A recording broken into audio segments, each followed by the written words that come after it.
I've never had to pull a gun on somebody. I've defended myself, and I've gotten beaten up in the process of doing it, but yesterday was too much for me. A woman shoots and kills a man during a home invasion, and tonight she's out with a warning to others. I'm Matt Austin. And I'm Lisa Bell. That woman said it happened at her house along Brentwood Street near Colonial Drive and Cimarron Boulevard. News 6's Jerry Askin spoke with the woman today, and Jerry, she said she asked him several times who he was and why he came inside her house. Yeah, and she also asked the man several times to leave, she said. Now, in the past hour and a half, the sheriff's office said the man shot and killed was 38-year-old Ezekiel Rosario Torres. This coming as the homeowner today told me that this gate here and that door were open because she thought her fiance was outside. But either way, she said it's her property and a random person can't just walk inside of her home. I feel bad for his family, but you just can't walk in people's homes.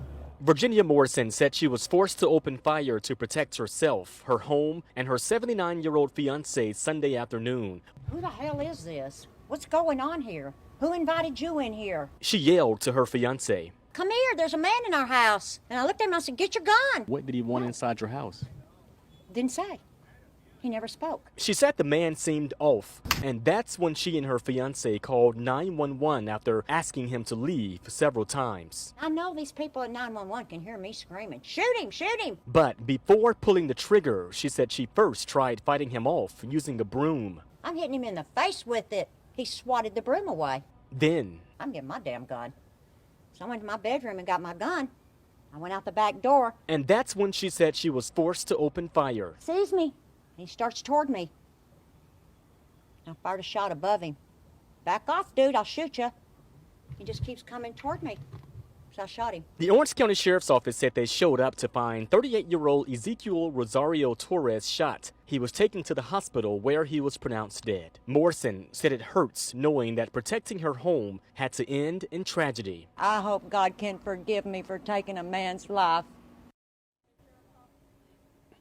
Yeah, back live here, the Sheriff's Office said Morrison is cooperating in this investigation, and deputies told me they're sending this case over to the State Attorney's Office to decide if charges will be filed. We're live in Orange County. I'm Jerry Askin, getting results. News 6. Jerry, thank you. We start with an emotional plea, though, from the mom of the teen killed after falling from an Orlando attraction. I couldn't do anything for my son, but cry over the phone. I couldn't touch him. I couldn't hold him. I couldn't hug him. I couldn't do anything. I don't wish that on any parent. Tyree Sampson's mom says she will not settle until the companies involved with the free fall ride are held accountable for negligence. Thanks for joining us tonight. I'm Matt Austin. And I'm Lisa Bell. Today's news conference in St. Louis marked the first time Nakia Dodd spoke publicly since her son's death last month. News 6's Jerry Askin was there and begins our team coverage tonight.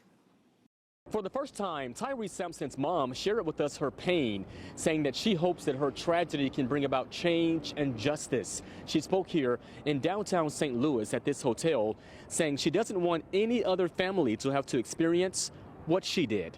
To get a call to say, he's not coming back.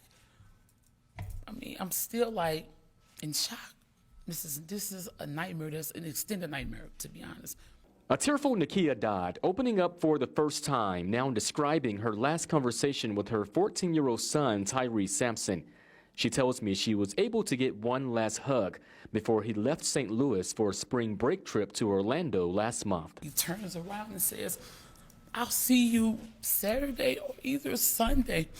And that was my last time speaking to my son. Now she's hoping to turn her pain into change after Tyree fell from the Orlando freefall ride at Icon Park on March 24th. Anger, frustrated. I mean, I'm mad. I'm sickening. All of that because it should have been better signage out. Monday, she and Tyree's father filed this lawsuit suing 4 companies, including the ride operator, the manufacturer, the builder of the ride, and Icon Park, who leased the space. The family says more could have been done, including installing seat belts, and that the operator failed to post warnings about proper height and weight restrictions. Somebody manipulated the seats. Somebody changed the size of this harness and what it could fit. So the question is, who did that? When did they do that? and who directed it. Her message coming a week after a state investigation found that the operator of the ride made manual adjustments, resulting in the ride not being safe. Dodd's attorney says witnesses said Tyree was also denied at least one other ride at Icon Park because of his size, and the same should have happened for the freefall ride. In their manual says no one can ride this ride if they have over 287 pounds. They can take the ride down completely, just get rid of it altogether. And Nakia Dodd describing her son as well-mannered, a go-getter, athletic, and a gentle giant. News 6 will keep you posted as this lawsuit makes its way through court. In downtown St. Louis, I'm Jerry Askin, getting results, News 6. Jerry, thank you. The Slingshot Group, which operates the ride, released a statement last night. They say they will continue to cooperate fully, but also insists all safety measures provided by the manufacturer were followed. We're following more breaking news. Sanford police are on scene of a double shooting that left one person dead, another hurt. This situation unraveling in someone's backyard along Anderson Circle, that's near Country Club Drive. News 6's Jerry Askin is live in the neighborhood asking investigators for updates. Jerry, what can you tell us? Hey, Lisa, I spoke to family here on the scene who told me the man who died was a working father and a husband who never deserved this. A very active crime scene behind me still. Detectives still here.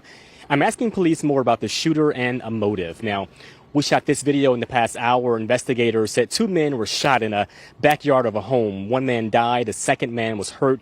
Police have not yet released the victims' names who were shot. They told me it happened at the corner of Anderson Circle and Hayes Drive here in Sanford.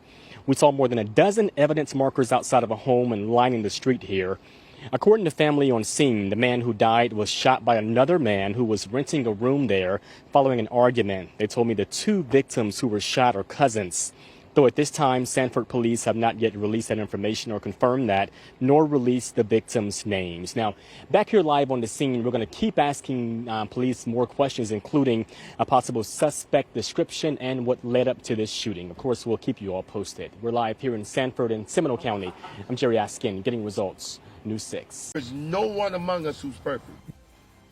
Hundreds of people traveled to Tallahassee today to demand change after serving time in prison for felony charges. They say it's time they're allowed to return fully to society. That includes finding worthwhile employment and suitable housing. Glad you're with us tonight. I'm Matt Austin. I'm Ginger Gadsden. News 6's Jerry Askin traveled to the Capitol where protesters made their voices heard.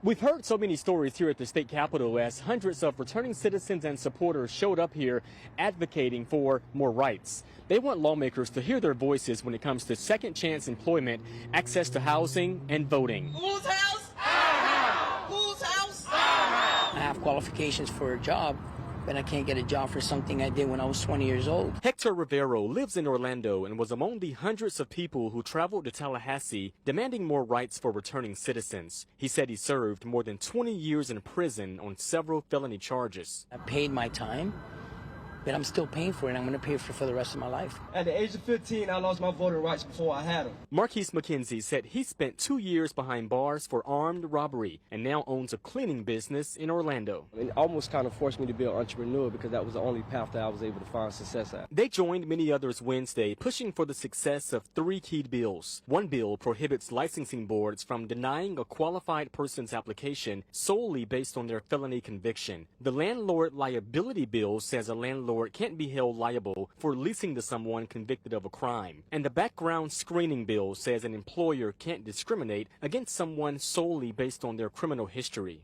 There is no one among us who's perfect. Desmond Meade is the executive director for the Florida Rights Restoration Coalition. He led the push to restore voting rights for more than 1.4 million people with the passing of Amendment 4. And that vision starts by empowering returning citizens.